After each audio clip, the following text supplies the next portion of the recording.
రక్తంతో తడిసిన మల్లన్న ఆఫీస్ 5 రౌండ్ల కాల్పులు జరిపిన గన్మెన్ ఆఫీసులోనే మల్లన్న చేతికి గాయం. కోట శ్రీనివాసరావు మృతి బాధాకరం. చిత్రసీమకు ఎనలేని సేవలందించారన్న చంద్రబాబు. పార్థివ దేహానికి సీఎం నివాళులు. కోట అందరికీ సుపరిచితుడు. పార్థివ దేహానికి నివాళులర్పించిన పవన్. మహానటుడు అన్న చిరంజీవి. సికింద్రాబాద్ మహంకాళి ఆలయంలో రేవంత్ అమ్మవారిని దర్శించుకున్న సీఎం.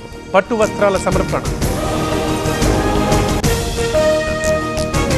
బోనాలకు 2500 మంది పోలీసులతో భద్రత. సీసీ కెమెరాలతో పర్యవేక్షణ. North zone DCP Rashmi Perumal. రాష్ట్రంలో పోలీసు రాజ్యం. బాధితులపైనే కేసులు పెడుతున్నారు. మానసికంగా అణిచివేస్తున్నారన్న సజ్జల. కాంగ్రెస్ లో ఝాన్సీ రెడ్డి వర్సెస్ తిరుపతి రెడ్డి. మహబూబాబాద్ జిల్లా చర్లపాలెంలో కార్యకర్తల ఘర్షణ. టెంట్లు, కుర్చీలు ధ్వంసం. ఈ happy fathers to be day సందర్భంగా తండ్రి అయ్యే దిశగా అడుగులు వేయండి. OSS fertility in the good hands of science. మంచిర్యాలలో మంత్రుల పర్యటన. డుమ్మా కొట్టిన వివేక్. ప్రేమ్ సాగర్ వ్యాఖ్యలతో దూరం.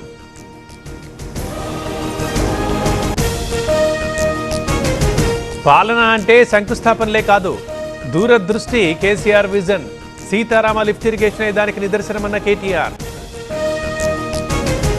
సంస్కారం మరిచి మాట్లాడతారా? కాంగ్రెస్ నేతలు నోళ్లు తెరిస్తే బూతులే. తెలంగాణ పరువు తీస్తున్నారన్న ఎర్రోళ్ల శ్రీనివాస్. పేర్ని నాని ఇంటి దగ్గర హైడ్రామా. తరలి వస్తున్న నాయకులు, కార్యకర్తలు. పెద్ద ఎత్తున పోలీసుల మోహరింపు. తిరుమలలో జీఎంగార్ల చాతుర్మాస దీక్షా సంకల్పం. శాస్త్రోక్తంగా నిర్వహణ. స్వాగతం పలికిన టీటీడీ చైర్మన్. సత్యసాయి జిల్లా రాగానిపల్లిలో దాహార్తి. ఆందోళనకు దిగిన మహిళలు. తాగునీరు రావట్లేదని ఆవేదన. చెన్నైలో టీవీకే పార్టీ నిరసన. శాంతి భద్రతలు కరువయ్యాయన్న విజయ్. ప్రభుత్వం పూర్తిగా ఫెయిల్ అయిందని ఆరోపణ.